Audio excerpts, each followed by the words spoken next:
Okay, Dan Barker made the following claim about the morality of an atheist. Atheism and free thought and true humanistic morality are so much more clear, so much more useful, so much more reasonable. So, without all the negative baggage of theology and judgment and hell and the supernatural. My goodness, I used to believe in the supernatural, and now to realize I don't have to try to prop up this phony supernatural system in reality. It's very freeing, it's very relaxing. I'm not afraid of being judged and going to hell anymore. I'm responsible for my own actions. The consequences are natural, and I live with them, and it actually turns out that most atheists and agnostics are more accountable. They are more moral. They have more responsibility in their lives because they realize that what matters is this world, not an imaginary supernatural world. Right. Okay. So, Bill, what do you say to that? Well, I think that the question is not the kind of lives that atheists and agnostics live. I don't think that we want to make personal attacks upon people to say that you live an immoral life or something of that sort. Rather, the concern I think that we who are believers in God have is that if there is no God, then why would there be any moral values and duties and accountability at all?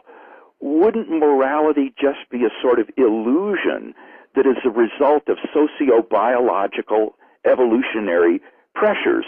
Just as in a troop of baboons, you can see self-sacrificial behavior or altruistic behavior because it's good for the troop. It has survival value. So in their primate cousins, Homo sapiens, there's evolved a kind of herd morality which is useful in the struggle for survival, for the perpetuation of the human species. But there's nothing about this morality that makes it really objectively true. It's really just an illusion.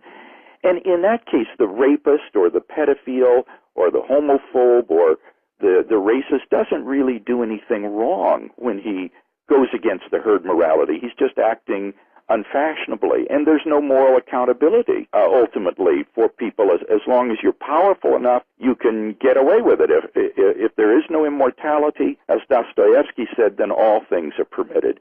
So I think that's the real concern, is that on atheism, it's very difficult to see how there can be any objective grounds for moral values, moral duties, and moral accountability. So an atheist would certainly have the freedom to be moral, let's say, Bill, by your standard or mine, but for him to call that moral really would be nonsense if he didn't think there was any objective standard. I think that's basically right. I mean, obviously, from a Christian point of view, we would say that even the good atheist fails to live up to all his moral duties because we have certain moral duties toward God, to worship Him and to love Him and so forth. We would see those as among our moral duties, and we'd say, well, the atheist isn't living up to those moral duties. But basically, we could say, yeah, he lives a good, decent life. He's a good man, a good woman. But, as you say, basically, it's all nonsense. It's just illusory.